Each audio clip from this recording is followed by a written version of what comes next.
Hi, this is Transfer Talk. We are hours away from the opening game of the Premier League season, and the deadline has passed for new players to be registered for this weekend's games. Who's got deals over the line in time? We'll find out. Coming up, we'll hear from Manchester City boss Pep Guardiola. Will they be forced into the market after Oscar Bob's injury? He's going to be live at 12:30. Eddie Howe is quizzed on reports that a fourth bid has gone in for Marc Guehi. And then there's Arne Slot. No signings yet at Liverpool. Will they be active before the window closes?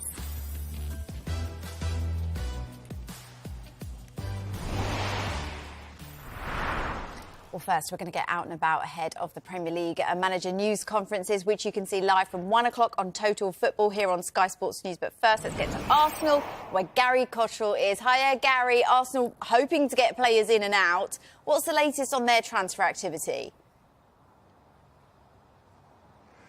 Well, they've got 3 in, haven't they, already, if you include David Raya, the goalkeeper, being made a permanent deal from the loan deal, and, of course, you include, which I do, Jurriën Timber, who was, in fact, of course, signing last summer, but didn't play apart from the first half of the first game. So he's really seen here as a major new signing, and, of course, another defender has been in as well. But they've got room, they think, here for another midfielder. Of course, they've got lots of quality in midfield, but you think Arsenal, if they're involved for any length of time in all the cup competitions in Europe, could be playing around 60 games next season. So they think, at least one more midfielder into the building. And Mikel, we know, likes Mikel. That Mikel is Mikel Merino, a Real Sociedad midfielder. Edu, we understand, has been out in northern Spain trying to make that deal happen. The club like him, the player, we understand, would be keen to come to the club. It's just a case of whether a deal can be done with Real Sociedad.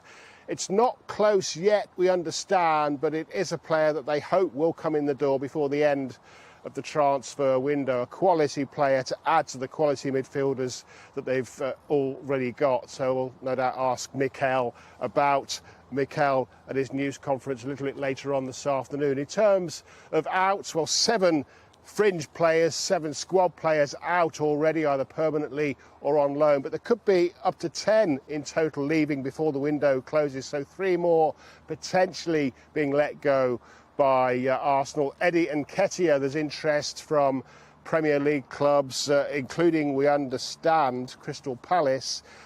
His wages might be an issue. Also, of course, Arsenal will want a decent fee for him. Not interested, I don't think, at this stage in loaning him out. Also, Reece Nelson is a player they would be allowed to leave if the right offer came in. I understand there's been no real interest in him so far. And Aaron Ramsdale, who wants to play, he's not the number 1, of course. He sees himself as a number 1, particularly if with the new management of England he wants to continue playing for England. There's been a link with him to Ajax, but that's a loan deal that Ajax are interested in, and Arsenal not interested at all in a loan deal for Aaron Ramsdale. Gary, thanks ever so much.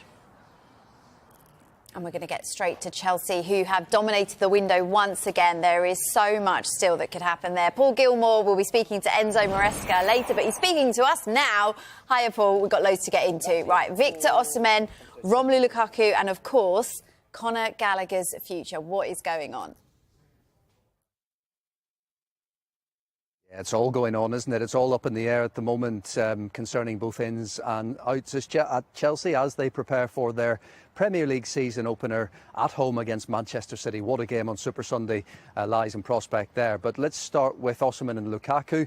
Well, we know that Chelsea and Napoli remain in talks over deals for both players going in the opposite directions, very much separate deals. The Osimhen deal looks a lot more complicated perhaps than the Lukaku one will be, but certainly Napoli's sporting director has been in London. He's been busy at the moment actually, because he's also been trying to close a deal for Billy Gilmour from Brighton, and interest from Napoli and Scott McTominay as well. So he's been in London quite a bit recently, holding those face-to-face talks with Chelsea.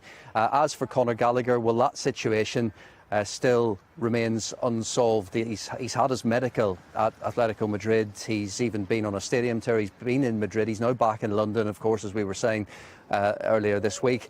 And he has been training away from the first team at Chelsea. We'll find out a little bit more about the situation involving Conor Gallagher and just where that puts him in the plans for the season. Of course, everyone's still hoping that deal does happen.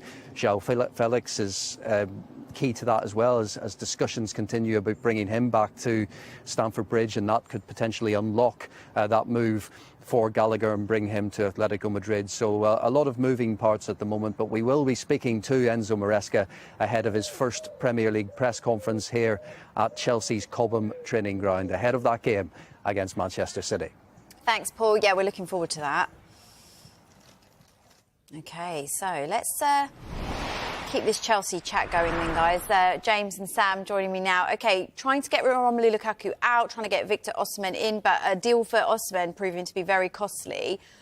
With 40-plus players in the squad, do you think it's going to be difficult for Enzo Maresca? Well, if you look at the Chelsea's website, there's 43 first-team players named, but there's even more that aren't registered on the website. So there's around 50 first-team players they have. Only 28 are on Chelsea's pre-season tour. There's lots of work that needs to be done in terms of outgoings towards the end of this window. The squad's so big that there's a number of players training away from the first team just to keep the integrity and quality of Enzo Maresca's training sessions as what you'd need for a Premier League club to gear them up for the opening day of the season against the champions. But for Enzo Maresca, he just needs to focus on doing what he can do to get this side ready for the new season, not worry about those distractions and trust the club to make the right decisions when it comes to players leaving over the course of the next few weeks. But I think a lot of people question whether with Chelsea having all these players, whether they can actually register them all. Well, they need to register a 25-man squad to the Premier League, but because you can register as many under 21-year-olds as you like,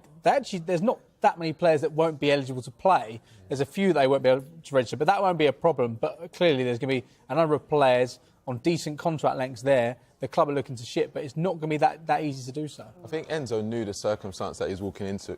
Like, if you look at how Chelsea have moved in the last transfer windows, this is something that it's a regular thing. I think I saw something earlier where they said that they count this as their fourth window under their new regime, and it's something we're seeing a lot of the youngsters come in, a lot of them still linked with moves even if they've had 1 year or years on loan as well. And I think when we see Enzo talk about the squad that he has, he's talking about particular players, he's talking about a system. You're seeing a back four that he's trying to shape up, the midfield as well with Lavia, Caicedo, Enzo, and then the front line with Nkunku and Palmer. Obviously, having the names and hearing the stories about, you know, players training with the under-21s and developing squad isn't probably desirable for those players, but I'm sure within the team they know the circumstance and he knows what he's working with. But for him, he probably gets frustrated with hearing or having to answer all these questions all the time. A bit like you lot, isn't it? I'm asking you the same stuff all the time. No, that's not true. Right. Mentioned earlier, Conor Gallagher is not training with the first team. We saw last season what a key role he played, captain as well. How do you see this one playing out? I think it's clear that he's not in Enzo's plans in terms of how he wants to move Chelsea forward. Obviously, he was one of Chelsea's best players last season. You can't discredit him for how he just looked forward, regardless of all the noise around him, because he's been linked with moves away for a while now.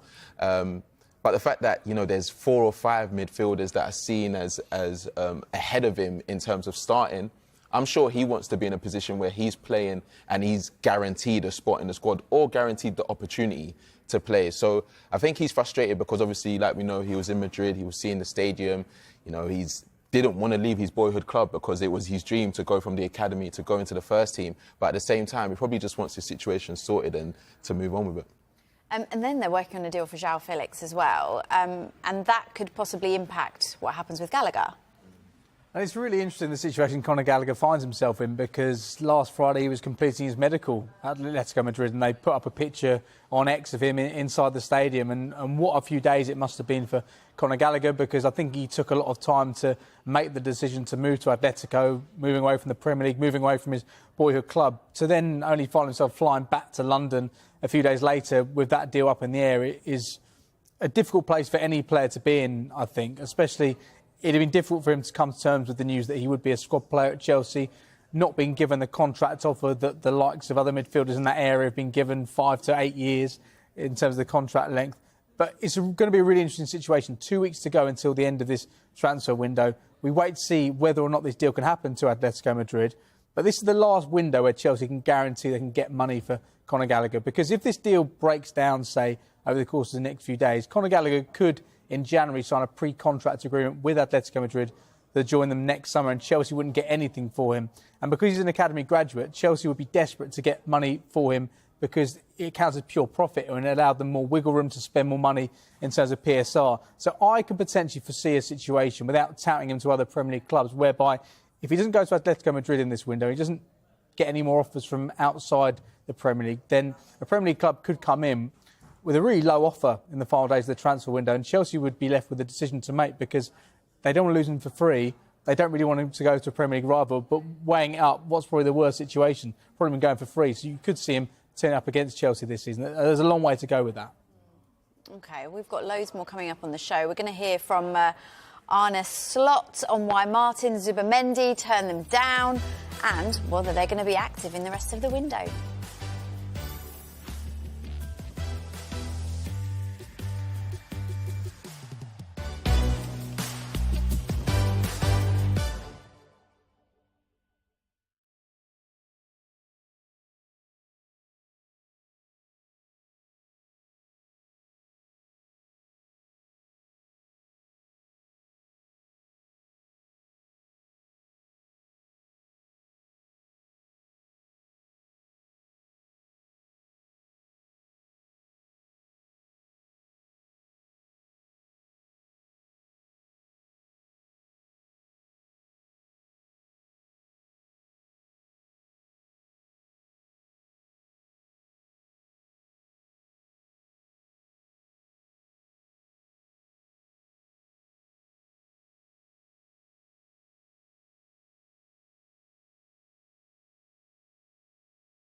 you can keep across Total Football from 1 o'clock. We've also got Pep Guardiola coming up in the next 15 minutes. But for now, let's get to Newcastle, to Eddie Howe, who wouldn't be drawn on whether the club had made a fourth bid for Crystal Palace defender Marc Guehi. I think everyone's looking for the best players that they can find. I think from our perspective, as you said earlier, we've got a good squad. When everyone's fit, I think we've got a very good squad. So to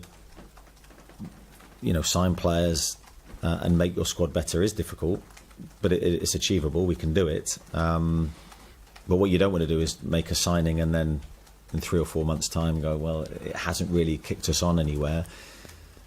And you're just adding numbers. That's something we've got to avoid at all costs, in my opinion. So it's the difference makers, the players that can take the team on is what we're looking for. We have done many times in my time here where, especially early on, where there was very much a Newcastle tax on any deal, where we would rung up, the price would double. So many times we were, no, that's not for us. We're not going to go down that road where we feel we're overpaying for players. I think that's changed slightly because people have seen the dynamic that we're not going to pay silly fees for players. So I think now it's returned more to normality. And now, reports earlier were suggesting that a fourth bid was been made for Guehi. We are seeking confirmation of that, but what we do know is that the third bid was rejected. Can you see, Sam, why they're so keen on him? Yeah, definitely, because he was one of the best. He was one of the best defenders at the Euros, but also just his temperament, the fact that he's been a leader since he's been on the scene. Obviously, when he left Chelsea, there was thoughts of what he could become. We've seen a lot of people leave, big clubs and not necessarily live up to their expectation, but he is definitely a player that has, on loan at Swansea, he did great. At Crystal Palace, he became one of their leaders straight away. He's captained the club a few times, walked into the England squad at the Euros, and people were questioning whether he was going to be able to fill Maguire's shoes, who, done so well for England. And he did it so seamlessly. And even the way you hear him talk about what he wants to achieve and what he's hearing the speculation, he's just so respectful about it. And I think that that's the type of player that any top club would want. But also, injury-wise, I think he had injury last season, but before that, he hadn't missed that many games due to injury. And even the fact that he was able to come back from the injury last season and do what he did at the Euros says a lot about his mentality. Yeah, it does. He does seem very unfazed, doesn't he, by all the chatter around him. If they don't get him, in terms of alternatives, who should they be looking at? Well, they definitely want a centre-back in this window. No Botman or Lascelles at the start of the season with their long-term injuries. So heading to the start of this season, it looks like Cher, Byrne and Lloyd Kelly, who they signed on a free from Bournemouth, are the only three options. They tried really hard to get Tosin in at the start of this window as he became a free agent. He's gone to Chelsea instead. And I think they really are looking for somebody with Premier League experience. And one name does spring to mind. He's a player who's on Newcastle's list of options. Is Trevor Chalobah. He's not training with the Chelsea first team at the moment. He's got no first-team future there as things stand at Chelsea. Unfortunately for him, after, again, being an academy graduate, has come through this system and had success with Chelsea. I think what we're looking at for Newcastle is a potential starter rather than a squad player. And Howe alluded to that in his press conference. He said the difference makers are what we're looking for. It's not a case of just adding numbers at all costs. So someone like Chalobah would fit the mould, I think. And once again, Eddie Howe starts at the beginning of the season with issues in defence, with injuries. They've got great options in wide areas. But at the start of the season, it probably looks like it'll be Shah and Byrne in that opening game tomorrow against Southampton. So they definitely want a centre-back. They've got 2 weeks to try and get one. And there could be an update on Marc Guehi in the next few minutes. OK, our understanding is that a fourth bid has been made for Guehi and that Crystal Palace are considering it. Now, in terms of the most recent offer from Newcastle, we understand it's in the region of £65 million, inclusive of add-ons, that is. But the clubs are in talks over the structure of the offer and whether that fee is acceptable. So our understanding is that a fourth bid has been made for Marc Guehi and that Crystal Palace are considering it, and that is in the region of around £65 million, which includes add-ons. They want him desperately. They really do, and it feels like it's getting closer and closer now. We spoke to Steve Parish earlier on this week. He said that he needs to pay superstar money for a superstar player. And then we spoke to Marc Guehi. I think he was flattered to be called a superstar in the interview that he gave us earlier this week. It does feel like we're getting to a situation where Crystal Palace probably can't turn down this money. I think in an ideal world, they wouldn't lose Michael Olise and Marc Guehi in this window with all the momentum they built towards the back end of last season, winning 6 of the last 7 Premier League matches, finishing in the top 10 of the Premier League. But Newcastle clearly want this player, and he would make a huge impact for Newcastle if he was to come in. The season before last, they had a brilliant season defensively, Newcastle. But last year they conceded more than 60 in the Premier League. It's really an area that they've wanted to try and find a solution for. Yes, there are a number of injuries, but I think when you consider what Guehi did for England during the Euros, let's not forget he came into the Euros off the back of an injury which ruled him out for a few months for Crystal Palace as well. He does feel like he's someone who's going to make an impact. You can understand why Crystal Palace want the sort of money they do. I think they look at what Everton did earlier on the window, telling Manchester United that you're going to need to pay more than £70 million for a player who's vastly experienced at a young age, but then he didn't go to the Euros. Marc Guehi did, and he excelled for England on their way to the final. So you can understand why Crystal Palace are trying to eke out every last penny for this deal, but it does feel like we are moving closer now. Yeah, and I think because of the time it is in the window, the fact that the Premier League is starting today, both clubs will want this situation sorted out, especially when it's clear that they're trying to meet in the middle, and obviously the player's not talking about whether he wants to make the move because he's respectful to a club that has played such a big part in his development. But at the same time, even for him, he's going to want to be able to get into the club, see his surroundings, learn it. And Palace are going to probably replace him because he's such a key figure. So the earlier it is, the better for all parties. Yeah, and we heard yesterday, didn't we, Steve Parish saying if you want a superstar, you have to pay superstar money. Well, we can tell you now that Crystal Palace are considering a 4th bid for Marc Guehi from Newcastle. This most recent offer in the region of £65 million is that superstar money. That includes add-ons. The club's in talk over a structure of the offer and also whether it's acceptable. Is 65 million superstar money?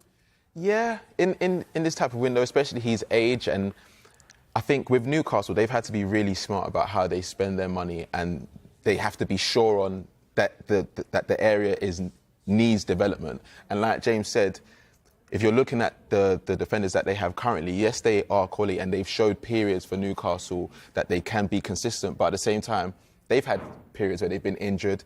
Their starters have had longer periods out with injury, and it affected them heavily last season where they really wanted to kick on and show that they can be a team that can challenge for those European spots. So I think now bringing in Guehi, I think he's a quality defender. He's linked with Liverpool, obviously came from Chelsea as well. I'm sure Chelsea would have been linked with him if he didn't come from Chelsea in the first place, but he's such a good defender, and if they get him in, he improves them tremendously. With this fee rising, would that put extra pressure on the player eventually if he does make the move?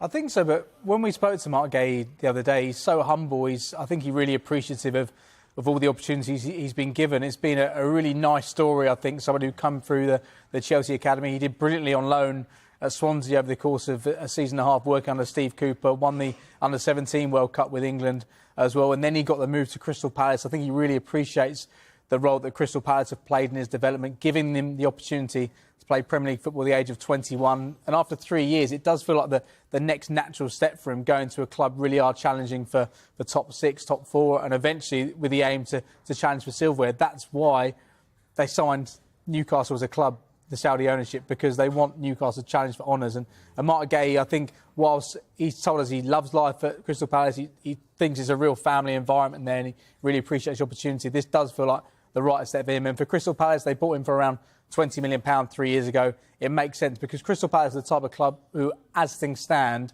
aren't looking to move upwardly to the top 6 like Newcastle are. One day that will happen, but unfortunately for clubs outside that top 6, that's often the role you take up. You buy players young, they take players from the EFL like Michael Elise, like Eberechi Eze, and then you get the best years out of them, knowing that potentially they could move on to bigger and better things. But Crystal Palace are getting really good money for a really good player and somebody that they've got good service from in the last 3 years. OK. A reminder then that Crystal Palace are considering a 4th bid from Newcastle for Marc Guehi. That information through to us just a few moments ago. Plenty more on that to come on the show, as well as Pep Guardiola's news conference live. Stay with us for that.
Hi there, welcome back. Crystal Palace are considering a fourth offer from Newcastle for Marc Guehi. Newcastle's most recent offer is in the region of £65 million, inclusive of add-ons. But the clubs are in talks over the structure of the offer and whether it is acceptable. We'll keep you across that. Elsewhere, Liverpool remain the only Premier League club with no signings in the transfer window so far. Arne Slot admitted missing out on their number one target, Martin Zubimendi, was a blow, but the club is still working behind the scenes to bring in some new faces. I said many times already that I think our squad is really strong, and it's not so easy to find players that can help us or can even strengthen the squad. And Zubimendi was one of them, to be fair, but he decided not to come, and then we go forward with the ones we have, and those ones have done really well in pre-season. So we're in a good place, and like I said many times before, we on the background, Richard is trying to strengthen the squad as he can, but unfortunately Zubimendi decided not to come, and he did every effort. He tried everything to bring him in, but if a player doesn't want to come, it's obvious that he then is not coming. That argument I don't understand. If you don't strengthen the team, you become weaker. That's a bit weird, because normally you would either stay the same or... and I truly believe that the training ground, you can help players and the teams to improve. And that is also what happened here in the recent years. We, and with me I mean Richard and me, are trying to strengthen the squad. And if we think we found someone, we try to bring him in. And then unfortunately the one we thought could help us said no. But we're thrilled. On the background, Richard is still trying to improve the team, but my main focus at the moment is fully on Ipswich. Slot really candid there about Zubimendi. It's quite refreshing, actually. Yeah, I appreciate that, and I think it happens in football. You know, you have targets. Sometimes you're close to getting them, you don't get them, but he's honest with it. And the reality of their squad is that, yes, they would want to improve, and that is an area that we've spoke about in the last few windows. They made it very clear that they're willing to put the money in, but yeah, I think it's okay. Sorry, Sam, I've got to interrupt you because we've got Pep Guardiola live news conference right now. Your reaction to the timing of the injury, the severity of the injury, when he'd had such a brilliant pre-season? Yeah, I was in the training session, and unfortunately, had a big impact on his injuries. Will be, I think, the surgery this afternoon. Hopefully it's going to be well, and we are waiting him back as soon as possible in 3-4 months. And we are so sad for him, but not because he was making incredible pre-season, because it doesn't matter. That is, when injury is long time, always is a problem. And looking forward to see him again as soon as possible. Good recovery, good speed, as quick as possible, and yeah, that's all. In terms of the other players returning this week after their extended breaks, so Kyle Walker, John Stones, Phil Foden, Rodri, how able do you think they are to be able to play against Chelsea? I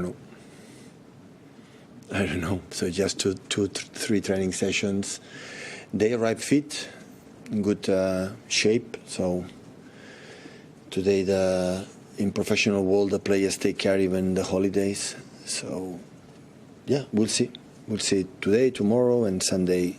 We'll see the lineup. But I'm pretty sure they are ready. Maybe not for 90 minutes, or maybe yes, or maybe for a few minutes.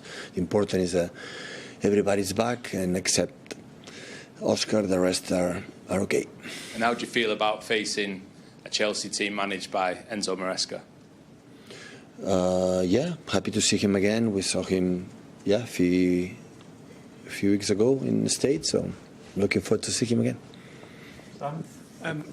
Pep, could you just update us on Calvin Phillips and what's happening? Yeah, it looks like going to loan to Ipswich, I think it's close. I don't think it's already done. You never know until it's happened, but apparently he decided to go there. Not so much with Calvin, because obviously he's not really been playing, but with Oscar and then Alvarez going to Atletico, does that make it more likely that you're going to have to look at bringing someone in before the deadline? Maybe, or maybe not. We'll see. I mean, I'm really pleased with the squad they have. I know the vibe is we have to sign. We'll see. We'll see. Do you not feel as though you have to have extra insulation? We've spoken a lot about the games that. I'm really pleased with the squad I have, the players I have, and I'm set. We will see what happens in the market, and we can continue until the end in that way, or maybe we add some players. We will see. I cannot answer you right now. Pep, can I ask you about João Cancelo? What's the situation with him? Is he training with the He's first training team with at the us, moment? yeah. And what is the situation with his future? We will see. Yes. We'll see. Maybe stay, maybe go loan, maybe I don't know yet. So he's training with us, behaving really well in the training session. So he loves to play football. He loves to training, and we will see. Is there a world in which he can become a first-team player for you again this season? Can happen, yeah. And yeah. just finally on it, have you had any inquiries that you know of for him? Has any other club come in to propose anything? Not at this stage. Hands please, guys.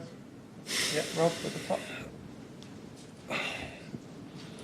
Bernardo said after the Community Shield that you'd been very generous with the time off that you'd given the players after the Euros, that Kyle and that Phil and Rodri came back this week. With Man United, obviously Mainu came back early and started in that game.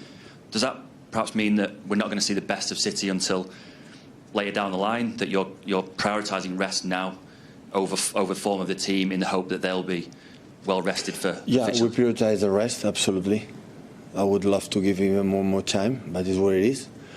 But no, I demand the best from Sunday against Chelsea. So we know you have to take points as soon as possible, and when the players are fitter and better in physical condition, they have to be ready. Because Erik ten Hag, I don't know if you saw yesterday, he said that his players aren't ready to start the season tonight. Obviously, his players were back earlier than yours. Does that mean that are your players ready for Sunday? We have to. We have to. I don't know what's going to happen. I know everybody knows we are not in the best conditions, but it doesn't matter. The desire and trying to do well, and here control absolutely everything of luck and the vibes of the team, where is strong and all together doing what you have to do. I don't think there are a lot of teams that right now is in the perfect. So what I'm pretty sure that I learned from my experience in the many years, the season is so long. And the importance the players be ready mentally, especially. And for that you need rest. And yeah, I could have called them before and arrived maybe in the Community Shield in better conditions, but I learned that it doesn't matter. So it's try to do the best in the Community Shield. We did it for a certain moments. The other ones we suffered. Could not be differently in these stages, and will not be different on Sunday in Stamford Bridge. But the players that we are here, we have to do our best.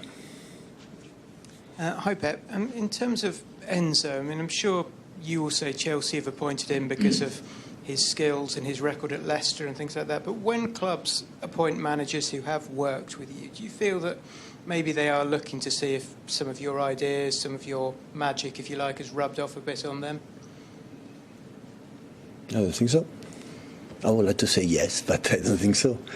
So the job that Enzo have done in Leicester belongs absolutely to him, to the staff, backroom staff, and his players. Influence in the Leicester was promoted to the Premier League again. My influence is zero. Zero. I didn't score one goal. I didn't save anything. I didn't have any idea. Because I said many times, when we are in my staff, it's not just in one direction, the info. I give the info, but they give it to me too. And I learn from them too. So it's a back and forth. It's not just what I'm saying to go to the church. No, it's on both sides, and the success for the people who work together belong absolutely to them. Joe? Hi Pep. On Calvin, why has it not worked at City over the 2 years? You have to have minutes. You have to recover game time, play. And we thought that maybe we will not have the minutes that he has to be, he deserves to be, and that's why it's better to have minutes for the chance maybe in the future come back here. So this is what it is. So he could be a City player in future after this? Absolutely. Yeah. Pep, obviously, Rodri came back midweek. He got injured in the Euros final. Like, how is he? How are you going to have to look after him over the next few weeks? Yeah, feels. I don't know because he's in training. I didn't see him yet, so I think feels good. But they have to try to training. Yeah, we'll see when he starts to move his body. How does he feel? So looking ahead to Sunday, given he's not trained, so not even in the squad. No chance. And then just on Cancelo, have you two had a conversation after he's come back and started training? Have you sort of talked about your differences in the past? Does that need to happen? No. We training, we say hi, we talk, and training, that's all. So about what's going to happen here on the other one, it depends of his agents and the club. And at the end, he had to stay. We will treat him like all the other players, like we have done since I'm here, with respect and try to take the best with his amount of huge qualities that he has. So I never doubt about his qualities 1 second. But I don't know what's going to happen. Do you expect Chelsea to have a bit of a look of Man City with Enzo there and a lot of their players like Cole, Guehi, Lavia, and that? Do they have like a bit of a Man City about them? Yeah, there are something of that, yeah. But they remain to Chelsea, so of course a few players were here that they were really, really well. Enzo was here 1 season, but many men was in the academy here, so in the first team. But it's Chelsea team, it's not Man City team. It's Chelsea team with his ideas and what you have to do. Can I just ask, with Echeverri is due in January, is it discussed at all that he could come early, or is it definitely No January? idea about that. I didn't talk about Chiqui, about Claudio Echeverri. No. Hi, Pep. Back to Enzo. What do you think about the job he's got on his hands at Chelsea? Because it's obviously a very difficult job. A lot of managers, experienced managers, have come in and it hasn't worked. How difficult do you think? My advice, give him time. If they accept my advice for the owners from Chelsea, give him time. And it will work. All the manager needs time, right? So I don't know, Chelsea is the place to do this, but give him time and he will work. This is my feeling. And were you surprised that, I know you've spoken in the past about Chelsea and the transfer market and how many players they've bought, were you surprised to see them once again go back into the market and spend so much money again this summer? I know you referenced it last year that you were... Well, you see the Devil squad, yeah. It's a lot. But the reason why they do it is not my business. When all the times judge what Man City do, I will not be the first to say what the other do. They can do what they believe is the best for the team. I'm pretty sure they do it. But if you see the squad have more than 40 players, but for more than 40, so it's a lot. So this is the reality. But I don't know.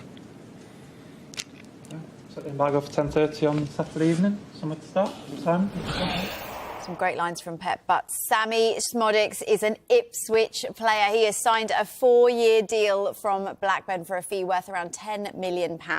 Speaking to Town TV, this is what he said: "I am delighted to be here as an Ipswich Town player. There's always been interest since I was a kid, but it just felt right this time with the challenge of the Premier League." That is Sammie Szmodics as an Ipswich player. It's a 4-year deal from Blackburn for a fee of around £10 million, James. A steal? Feels like really good value for somebody who scored 27 goals in the Championship last season. Has got off to a really good start this season for Blackburn as well. I thought there were some really nice comments I wanted to mention from Blackburn as well. I know negotiations were strained at times. It took Ipswich and Blackburn weeks to come to an agreement on this deal, but they've said his time at Ewood Park may have only been relatively short, but the impact he made both on and off the pitch was huge. A special player with a special personality to match. Sammie, we thank you for the memories. We wish you well in the Premier League, and we look forward to seeing you back at Ewood Park again sometime in the future. So it feels like the nice ending to this chapter for Sammie Szmodics and for Blackburn, having kept them in the Championship last season. He said he wants the opportunity to play in the top flight. He gets that opportunity now. Ipswich get a player for around £9 million, which feels like great value. Somebody who can really support Liam Delap and ease any of the pressure on him as the number 9 this season. His contract was due to expire in 2 years' time. So actually, I think Ipswich have got a really good deal. Blackburn have got money they can use to try and finance their squad for the remainder of this transfer window. Ipswich may look back in hindsight and maybe wish they'd maybe just pay the extra 2 or 3 million early just to get him in for pre-season, because it feels unlikely at this stage he'll be able to play a big role tomorrow against Liverpool if they have registered him on time. Yeah. What kind of player are they getting? Can you see him kicking on in the Premier League? Yeah, 100%. Like James said, he's a natural goal scorer, but he also, obviously, he can play up front, but he plays as an attacking midfielder. But I think he makes all the players around him so much better. Like, you look at the games that he's played, 91 games, 43 goals, 9 assists. That you're seeing all of the testimonies of what the Blackburn players and the fans have to say about him. When that is there, you just know you're getting a good player. And when you look at the signs of Somerville, how much he went for, how much Shrewsbury Hall went for, and how well they done in the Championship, around 10 million is very good value. And these are the type of signings that Ipswich and Southampton should be making. So, yeah, I think this is a great signing for them. OK, well, a reminder of the other big breaking transfer news at this hour. Crystal Palace are considering a 4th offer from Newcastle for Marc Guehi. We'll discuss that and more after the break.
Welcome back to Transfer Talk. We're still here for a bit, but Total Football will be coming up at 1 o'clock. Kieran McKenna will be speaking to the media.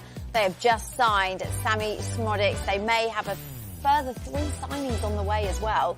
Before that, let's get to Bournemouth, who are on the verge of signing Brazilian striker Evan Nilsson. This is after he arrived in the UK to complete a club record transfer from Porto. Now, the deal is worth around £40 million with add-ons. Bournemouth boss Andoni Iraola is hoping the forward was registered in time for their Premier League opener against Nottingham Forest tomorrow.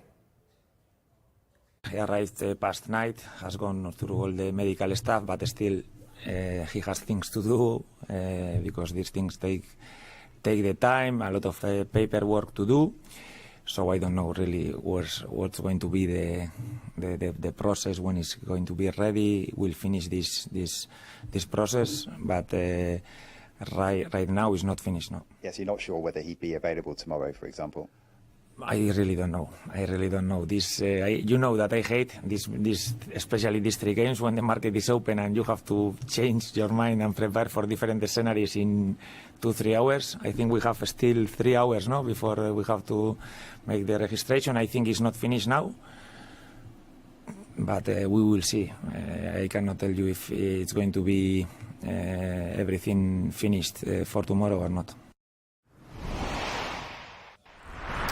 Look at some other potential moves. Tottenham are signing a Burnley winger, Wilson Odobert. These two have been laughing at my French accent. The 19-year-old underwent a medical with Spurs last night. So we understand the fee to be £25 million plus £5 million in add-ons. What do you think? I think this has taken everybody by surprise, the fact that Spurs have been able to announce it without anybody really seeing it coming. He was part of Burnley's squad that beat Luton 4-1 on Monday night, scored a goal for them as well. And there were some really interesting comments, I thought, from Vincent Kompany, then Burnley manager last season. He said, I almost refrain from what I really think about him, because at this moment in time, I don't think people realise how good he is. I don't think there'll be a huge amount of pressure on him this season because of the options that Spurs have. I mean, it's a really attacking, exciting front line now. And I think now Ange Postecoglou will feel like he's got a number of different options on the right flank, on the left flank. Of course, Dominic Solanke there as well. It feels like it's been a really good window for Tottenham. He showed signs last season for Burnley towards the back end of last season when he was starting games. They couldn't quite do enough to stay up, but it's a really good fee for Burnley, and it's an exciting signing for Tottenham. Somebody who's come through the PSG academy, so he must be pretty good. He's only 19. I think this is a great signing. I think the fact that it's gone under the radar is excited the Spurs fans as well, because they were talking about, Johnson came in last season and obviously the price tag might have added a little bit of pressure. Maybe Odobert coming into the side could ease that. If he's not having some good games, he can come in. He's still quite raw, but he's an exciting winger. He tries to beat his man. He scored a brilliant goal as well, like you mentioned. And I think this is the type of football that Ange Postecoglou plays. I think it really suits him as a winger and can really help him develop. Manuel Ugarte remains a priority target for Manchester United as AC Milan finalised the signing of Youssouf Fofana from Monaco. This one's been rumbling on a bit, hasn't it? Yeah, definitely. I think there's reports that Ugarte is keen on the move. Obviously, United are still interested in signing him. I think when you look at the options that United have in midfield, it's interesting because even in the Community Shield, they actually did look really good as a midfield unit, and Casemiro played much better than he did for the majority of the season because of the fact that the spaces were a bit tight with the other midfielders, so he wasn't asked too much of the running that you'd expect from a CDM. But I think getting Ugarte in, I think that would be a great signing because of the fact that he will complement Kobbie Mainoo. He can learn under Casemiro as well, eases that pressure. And I think for United, they just need the numbers in. So when those players aren't available, or if they are fatigued at some points, because like Pep said just there, it's a long season, I think it will be very useful. It feels like an absolute priority for Manchester United to sign a midfielder in this window. Yes, they've already signed 4 players, but last season, watching Manchester United, they didn't look right. Kobbie Mainoo held that team together at times, and there were gaping holes in the midfield. You look at the start of the season, Erik ten Hag started with a midfield of Casemiro as the holding midfielder and Mason Mount and Bruno Fernandes as 2 8s, and he was just left on his own in that opening game against Wolves. So it'll be intriguing to see what system he sets up with. A lot of pressure on Kobbie Mainoo. Can they get another season out of Casemiro? His legs seem to have gone a little bit last season. He's come back looking good in pre-season, but there's still going to be those issues there. It feels like they need to get somebody in, but with budget concerns, fitting within PSR and with squad space, it does feel like they probably need to get a player out, whether that is somebody like Scott McTominay or somebody further up the pitch like Jadon Sancho, because there has been interest in him. Yeah. OK, Southampton have agreed a permanent deal, £15 million. This is with Aston Villa to sign striker Cameron Archer, and then also loan deal with Chelsea for Leslie Ugarte. We touched on this earlier, both good signings. Yeah, definitely. I think especially for Ugarte, I've followed his development at Chelsea. I think he's the type of player that Chelsea wanted to develop at Chelsea, but they've seen that there's not real room for him to do that. But this pre-season, he scored 2 goals. He's been key for them. The hierarchy are happy with his progress. And I think this type of move, staying in the Premier League, would be very beneficial for him. What about Archer, James? I think he's got a really exciting opportunity at Southampton. He fits right in with what they need, goal scorers. They've got Adam Armstrong, Ben Brereton, Diaz for an absolute steal, about £6 million. Didn't have a great time at Sheffield United, but no one did. But I think what Southampton will look at is what he did at Middlesbrough. 11 goals in 23 appearances in the second half of the season under Michael Carrick. I think it's a great opportunity for Cameron Archer. Aston Villa, he wasn't going to get opportunities there this season. Well, I'm glad you two have got opportunities today because we've had a great time. OK, Good Morning Transfers back next week, Monday, 9 o'clock. Transfer Talk will be back on Monday as well at the later time of 1 o'clock. And today, you can get a full roundup of all of the day's news. Just catch the Transfer Show 5 o'clock and 7 o'clock.